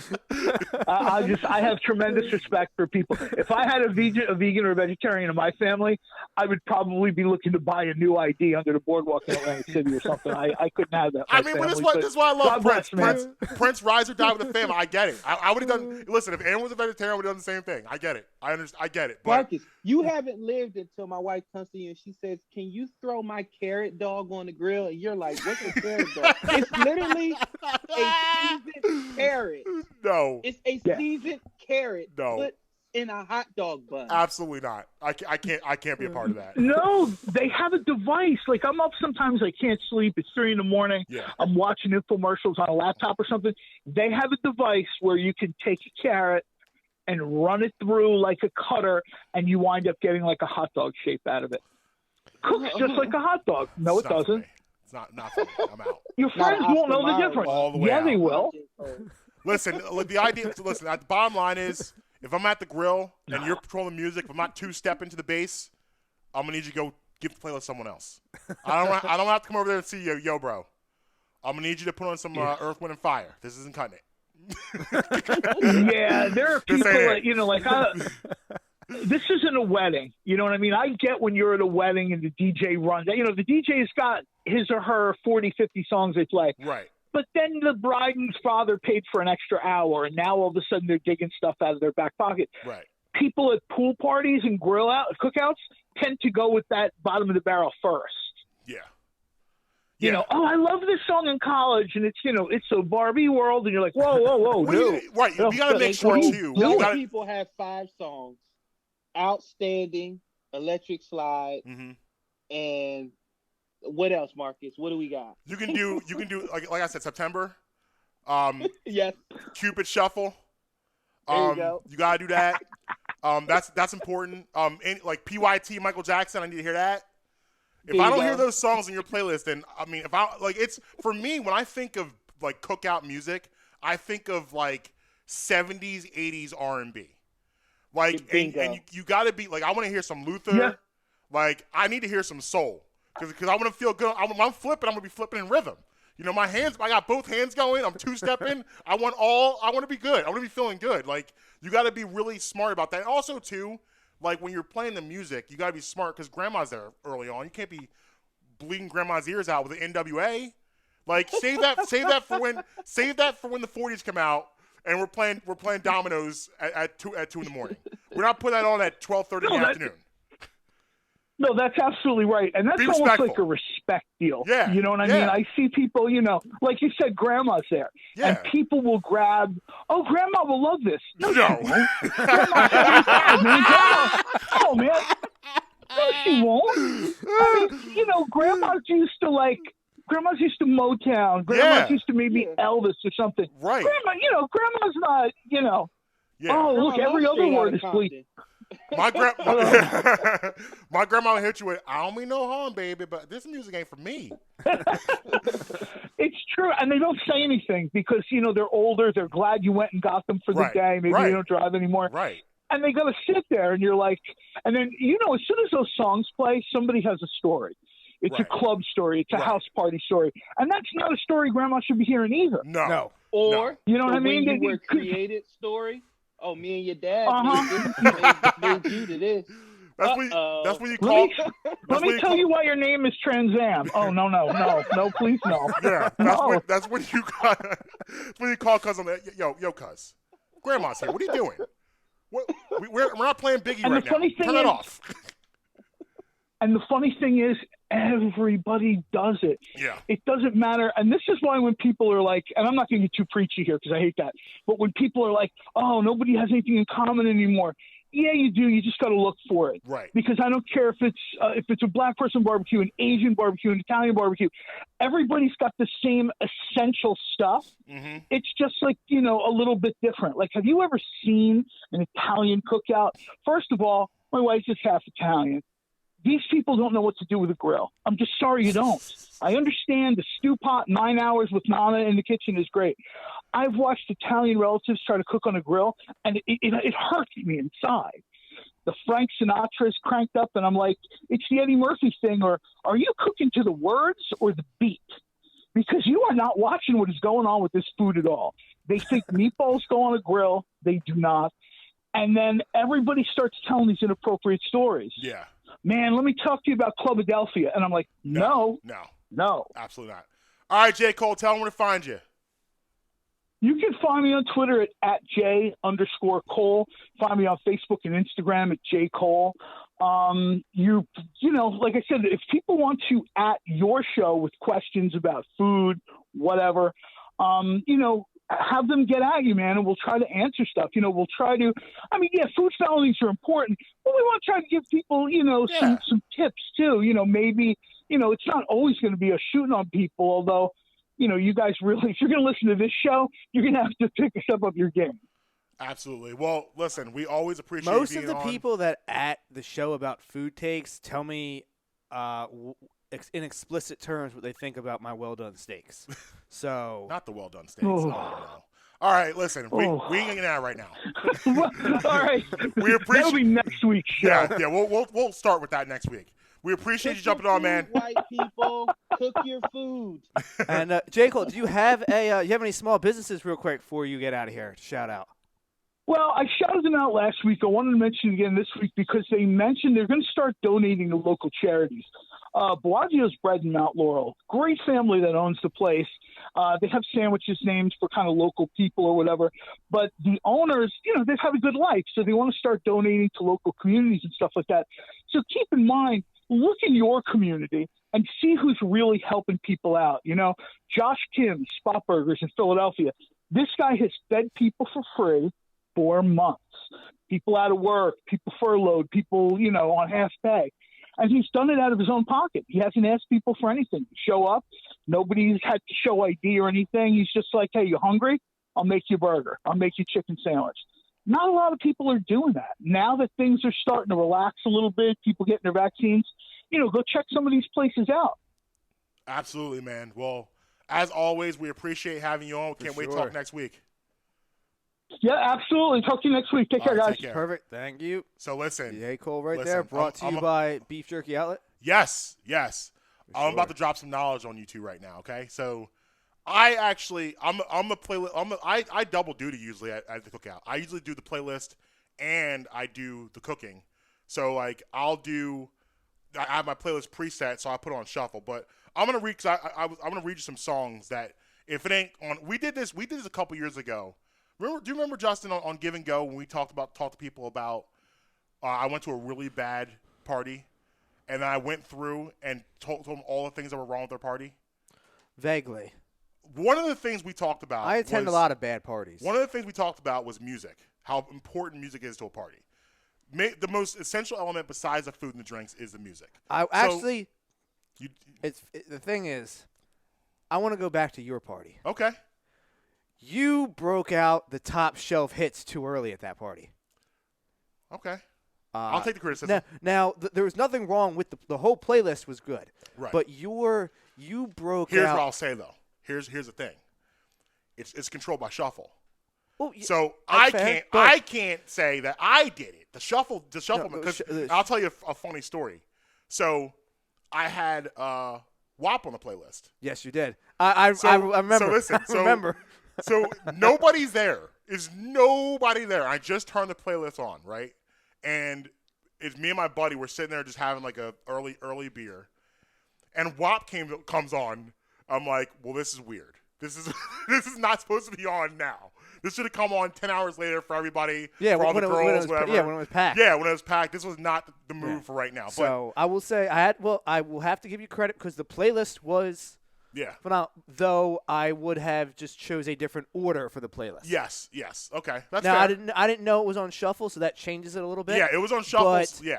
I think that the playlist was slightly out of order based upon everything that and occurred. I wish because we did have some stuff come on. I wanted to come on later, but again, you just can't control that when you do shuffle. And you can't repeat. Right. You can't repeat. That's why I had 10 hours of music on there. So real quick, my one of my good friends, he's a DJ all around like the Philadelphia area. Okay. I mean, like we're talking Xfinity Live. He's down at the Borgata. Like he does big time venues as a DJ. Well, he threw a party over the summer years ago. Right. And instead of just having an iPod or something for the music, he set up his whole DJ equipment and DJ'd the party. Wow. That's next level. That is next level. Now, you don't always have a house party at a DJ's house. Yeah. But I can tell you, it's a different level of entertainment when he's on the spot. Yeah. Making mixes as he's going. So I live with a buddy of mine 5 minutes from here. We had a rancher, and the basement was covered the entire length, and we had a bar set up, and we have a friend that DJ. He came in. He used to DJ our parties. People would walk in and be like, "Yo, you could charge people to be here." Like I would legit pay to be here to be part of this experience. But listen, I want to go through some songs real quick that needs to be on your cookout playlist. You guys ready for this? All right, here we go. First what if of all, I wasn't ready? Well, you're going to have to be. So I'm going to need to hear some Candy by Cameo. I need Ain't No Mountain High Enough by Marvin Gaye. Let's Groove, Earth, Wind, and Fire. The Cupid Shuffle we mentioned before. We need That Lady by the Isley Brothers. Raspberry Parade by Prince. This Is How We Do It, Montel Jordan. Yeah. Cha-Cha Slide for the Kids. Lovely Day, Bill Withers. Get Down on It, Kool and the Gang. Real Love, Mary J. Blige. Now, here's to me the most important song of your playlist. Are you guys ready for this one? Mm-hmm. Never Too Much, Luther Vandross. No. What?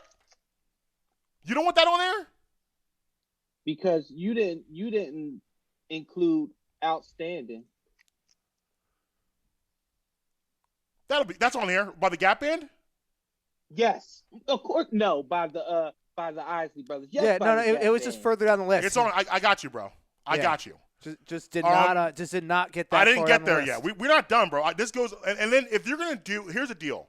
If you're gonna do hip hop, it needs to be fun hip hop with grandmas there. So you can go Whoop, There It Is. You can do a little Motown Philly Boys to Men. You can do Summertime, Will Smith. Absolutely. Like I Get Around Tupac might be a little bit more controversial, so you might want to save that for later. But like those are like you can do Rump Shaker. Grandma Shake the Rump. So I should not lead the party with the story of Adidon.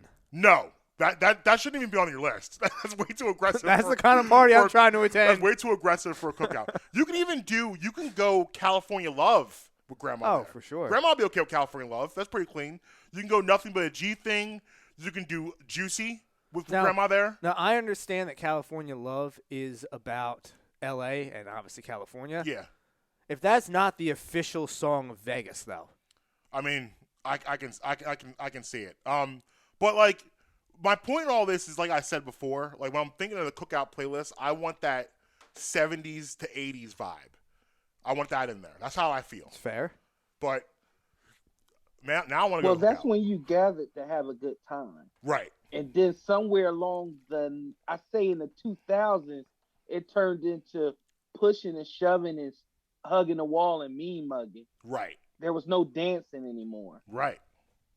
So, yeah. Right. Yeah, absolutely. And like that's when things kind of shifted. But like, I'm all about a good time. Like whenever I went out, I never look out like to cause any problems. I just want to have fun. I mean, it takes me back to the New Year's Eve story. Cindy. It takes me back to the New Year's Eve Prince, story. have you heard this story? Which one? Justin and I went out New Year's Eve. No. So Nice. I forgot about this, and So- Justin brought this to my attention. So we were in Baltimore, and I was living down there. Marcus hits me up because, hey, happen to be coming to Baltimore for New Year's Eve. We should go out. I was like, all right, yeah, for sure. Let me know when you're here. So we go out to, I believe it was Sliders bar, which is right across the street from our hotel, yeah. From your hotel, and it was right across the street from Camden Yards, like right where the Orioles play, like right there. Boom, Right. in the heart of downtown Baltimore. So we're in there talking, having a good time, hanging out.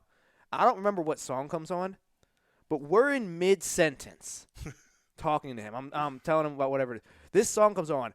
He puts his drink down on the bar, looks at me and goes, "I'll be right back." Just leaves and goes in the middle of the dance floor by himself and just starts dancing. That's how I felt. This big Green Mile black guy in the middle of Baltimore. Yeah. Like I was in the mid sentence. He's like, "I will be right back," and just disappeared. I need to go dance to this song. So I was just standing there like, all right, well, I mean, sometimes you gotta do what you gotta do. You know what I mean? All right, this has been a lot of joy this past half hour, 45 minutes, but I'm sorry, guys, I gotta switch the mood up. Hit the music, Justin. Okay. All right. Hit the music. You know what we need to do. If you're not familiar, Hold on. Okay. As we last left you. Well, as the Eagles turn. There you go. If you're not familiar with this show, you hear this theme, and it might feel like a soothing type It's of not. vibe. We're here to I hurt hear this We're theme. here to hurt your feelings about the Eagles. When you I this hear music. this theme and I immediately feel pain. Now, I feel like I say this almost every time we bring this man up. I usually say, I thought I was not going to have to talk about him again. I'm so tired of this. I'm so tired of talking about him, but here's my problem. My problem is no longer about him. I've resolved my feelings with him because I feel like I've been vindicated. I told you guys before. I told you he was number one problem. I told you that. And now, everything that has happened, that has come out in the past couple months. Where are your glasses? Your glasses here? Yeah, they're right here. Okay, put the glasses on. All right. I told you guys that he was the number one problem, and everything that's come out about him for the past couple months has shown that he was the number one problem. Does it mean that Howie Roseman wasn't a problem? No. Does it mean Jeffrey Lurie wasn't a problem? No. Does that mean he wasn't surrounded with great teammates? No. I've said it before. He's the number one issue. The reason that Carson Wentz is no longer a Philadelphia Eagle is attributed mostly to Carson Wentz. So, right. Is it all his fault? No. Is it all any one person's fault? No. But who shoulders the brunt of the blame for Carson Wentz not being a Philadelphia Eagle? Right. Carson Wentz. Absolutely. And I'm serious. If you just don't play as the 35th quarterback in a 32-team league, right, you are still here. I'm saying this, and I want you guys to believe me because I feel like it's getting to the point now where people don't believe me anymore. Like, I want to talk about this guy. I really don't. And then when this quote came out, I say all the time, when this quote came out, I was not going to address it. But here's now my problem: it's no longer him. It's people that live here and continue to defend him. That's my problem, and I got to call out somebody right now. I got to do it. Jess Towns. I need to call her out right now because she said something that has inspired me to speak up because I can't deal with people here anymore. Like, Carson doesn't love you, man. He don't want you. He said that he don't want you. He's fully said, I do not want to be here. I don't want to be here. He said again before about Green Bay. The Green Bay game was the time he said, this probably isn't it for me. That moment, he repeatedly in the offseason, things were done to try to keep him here. He decided to leave. How can you, after watching Don McNabb, after watching Mike Vick, Randall Cunningham, how they were prosecuted, crucified in the city for things they said, rightfully so sometimes, but still, they stuck by, they stuck here. How can you support this man like that when he doesn't want to have anything to do with your football team? Blows my mind. So she said, there is literally nothing wrong with what Wentz said. God forbid a guy who grew up in a small town prefers a small town vibe. God forbid his wife is excited to be near her family. Get over it. Really, Jess? Because I'm over it, are you? You seem like your feelings are still hurt. Like, at this point now, people who still support this man, you are completely delusional. You are separated from reality. You need to lay on someone's couch and talk. because you don't seem to get it. What do we say all the time? I don't understand what you don't understand. Yeah. This man does not want you. He left this city high and dry. The Eagles committed to him. They put a ring on it. They walked him down the aisle. They married him. What else do you want? What else do you want? They married him. So Yeah. we go now to what Carson said. Because again, I was not someone that wanted to really talk about this. I didn't. But I saw her tweet that, and it just was like, bro, come on, man. Like, we don't need to defend it. Like, he don't play for this team no more, man. Why are you guys, like, can you give me it, like, I don't understand the fascination with Philadelphia, with athletes and people that don't want them. Are we in a are we like battered, abused people out here? Like this right now, this Carson Wentz relationship with this city is now officially an abusive relationship. Yeah, I don't get it. I don't really understand what her. Can you read me again what she said? Because I'm trying to understand. I want to try to Let me get get back there. her Let me get perspective. back Go ahead. I'll save mine for last. Let me get back there. Let me get back there. So once again, this is coming from Jess Towns, and she says there is literally nothing wrong with what Wentz said. God forbid a guy who grew up in a small town prefers a small town vibe. God forbid his wife is excited to be near her family. Get over it. I'm over it. I mean, like, the thing is I don't disagree with anything she said there. It's just that's not, like, she should not be the messenger to deliver that based upon her past track record of supporting him.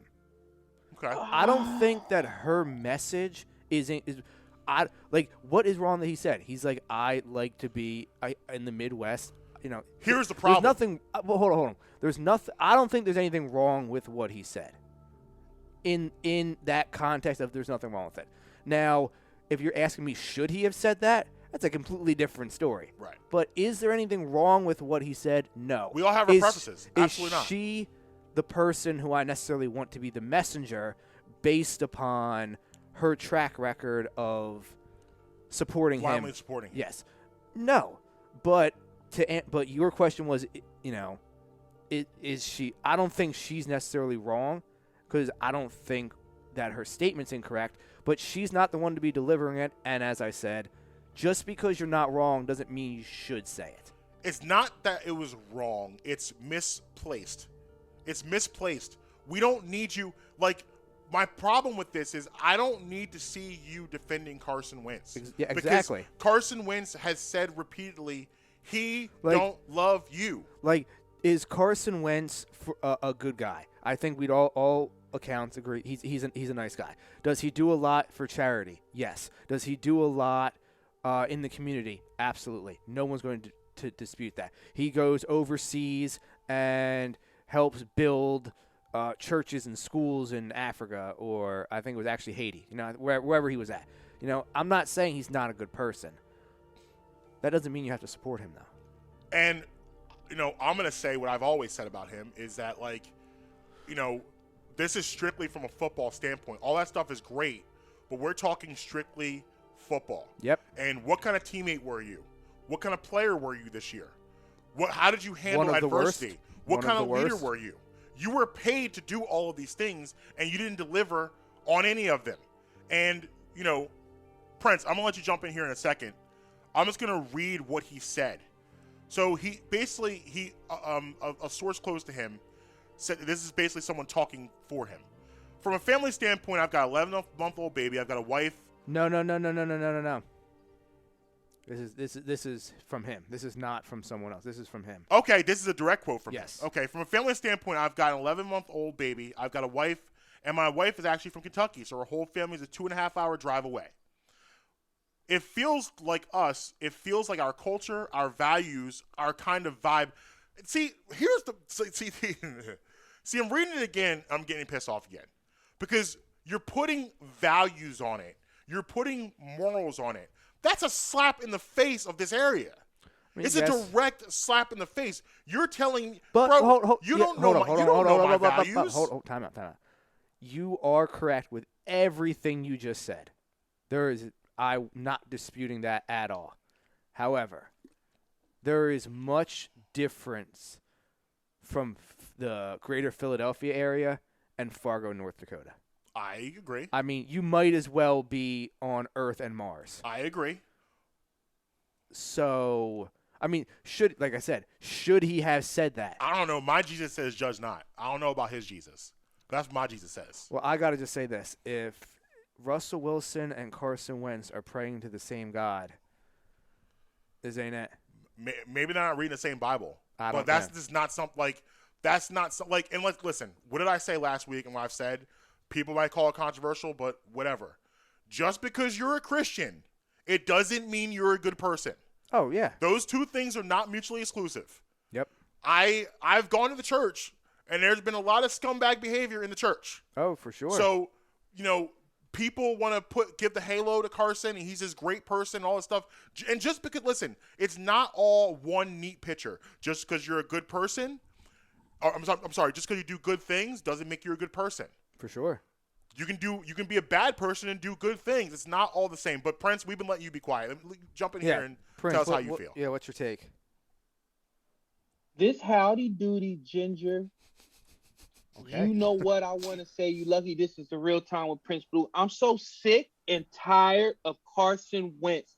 Just because he has this all shucks, woe is me, little town vibe, people feel the need to put this fence, this bubble of protection around him. He's a grown man who got $140 million from the Philadelphia Eagles. He didn't want little town vibe then. He Facts. didn't care about his wife then. Facts. Why didn't he say, you know what? Keep your contract. I'll wait till West Bubble gets a team, a little small town, and they sign me to a deal. This is what I'm talking about, Philadelphia, and this is why. Instead of putting your facts behind Iverson and other fantastic people that want athletes you that have been here, you want the people that don't want you. Right. You was trying to kick Embiid out the damn city, and he always puts on for this city. But you want to cry about this guy who continues to tell you what type of a person he is. And let's go back to a few years ago when people glossed over when Darren Sproles said when he was out for that ACL, Darren Sproles had to get off the table and tell Carson Wentz to get out of his feelings and be a part of the team. He did. That showed me what type of dude Carson Wentz was. If it's not me being able to do these things, then I can't be with you. Dude is just a terrible teammate. Point blank. He may be able to relate to a few now. Does all 52 guys hate him? Of course not. So, of course, you may have a Fletcher Cox or a Brandon Graham that says, I never had an issue with Carson Wentz. That's okay. But the majority of them don't. Around the league, there's a reason why around the league, people don't like him. And you only got like the Dan Orlovsky's that's like, I don't understand what's going on. Of course you don't understand, Dan, because you suck. It's the Christian club. We're the Christians. We're the Christian club. And My like body, that's all what, of you. Yeah, that's what you're getting. They're all those are the type of people that, stick with him. But like, it's I love everything you said there and agree 1,000% with everything you said there because it's so true. Like, we've referenced a lot. We didn't really reference Iverson a lot, but he's a great example. We referenced a lot McNabb because, looking at Donovan's regime and everything that he went through for the 9-10 years, I'm sorry, I think 11 years he was here, and comparing it to his benching and how he responded until how Carson responded. And listen, when Donovan got benched, he was an accomplished quarterback. He was accomplished. He went to 4 NFC championship games and a Super Bowl. He was benched after all of that occurred. Carson did not have nearly. By the way, went to an NFC championship game after he was benched. But go ahead, exactly. Marcus, I'm sorry. No, you're right. Yeah, that same season after the benching with the Ravens, the very next game, which was I believe it was Thanksgiving night, comes out and balls out. The Eagles put up like 45. I believe it was Arizona. Yep, yeah. it was Arizona. I was there. I was at the game. Oh, nice. They go on a late run through the season. They go to Minnesota. They beat them in the playoffs. They go to the Giants and beat them in the playoffs. The Giants had a bye that year. Then they go to Arizona and almost end up in a Super Bowl.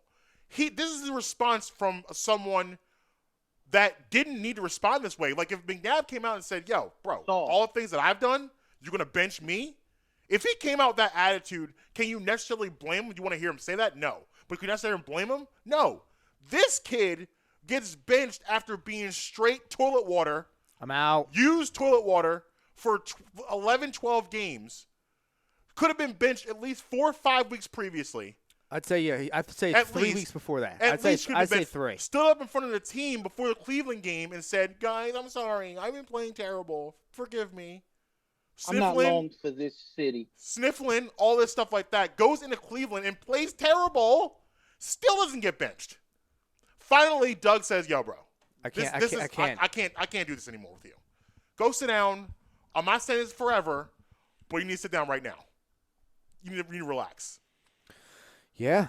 And then, like I said this to you last week. Yeah. We don't know the conversations behind closed doors that happened after that Green Bay game. Yeah. And we will never get them. What if the Eagles were like? What if the Eagles watched his behavior after the game and watched how he responded to this, and we're like, you know what? You're sitting down next week too. You don't get it. You're not getting your job back. Yeah, you don't get it. You're not getting your job back. You don't You don't get it. So Still no accountability. Right. So maybe that's where they were looking and where they're going. We don't know that.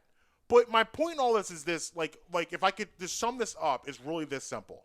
Stop defending someone that does not want you. Stop defending someone that doesn't want to be here. Know your value as a person. And stop looking to people that have nothing to do with this city anymore as people that you should be looking up to. You shouldn't be looking up to this man. He don't want you. Yeah. He doesn't want you, and he said it over and over again. Type that's defending him too. When people tell you how they feel about you, believe it. Believe it. He's told you how he feels about you repeatedly. Now he's coming at your values and your morals, and you're still like, get over it. Carson is the greatest. And he's trying to hide it. I hate when people try to hide behind their religion. Yeah. As he's trying to use his religion as being a bad football player and a bad team. Exactly. It's disgusting. That's what he's pretty much trying to use. I'm in a town that's completely liberal now. I want to go back to small town values where we think alike and where I can give my whole team shotguns. Yeah, that's what I want to do. And the thing is, Carson, I hate to break. I mean, you weren't here long enough maybe to realize this. There's a lot of conservative parts of this area too. You got Dolestown out here, which is pretty conservative. You got everything beyond. You got Pipersville. You got Peddler's Village over there, that area. You got Newtown. There's a lot of conservative areas around here. This is not just Marcus, real quick. Blue. I meant everything that I tweeted last night when I said he's probably that guy that the team will go out, for a drink, go party, and they can't trust that he won't keep his mouth shut or that he's a Bible thumper and he's getting on it, that they can't just relate to the dude. Because think about it.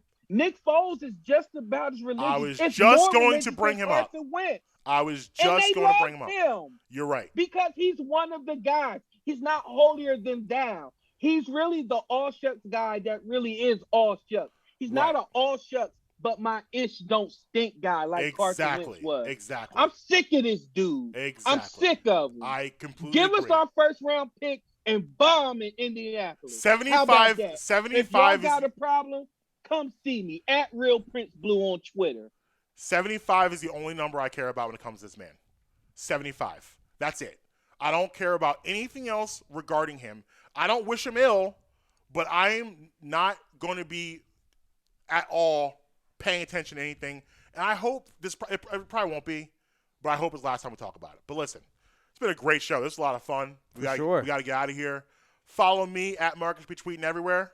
At Justin Emery Show on the Bluebird app. Prince, where are you at? At Real Prince Blue on Twitter and in my house. At Brad Emery Pod everywhere. Until next time, you can be with us, you can be against us, but you're never going to stop us.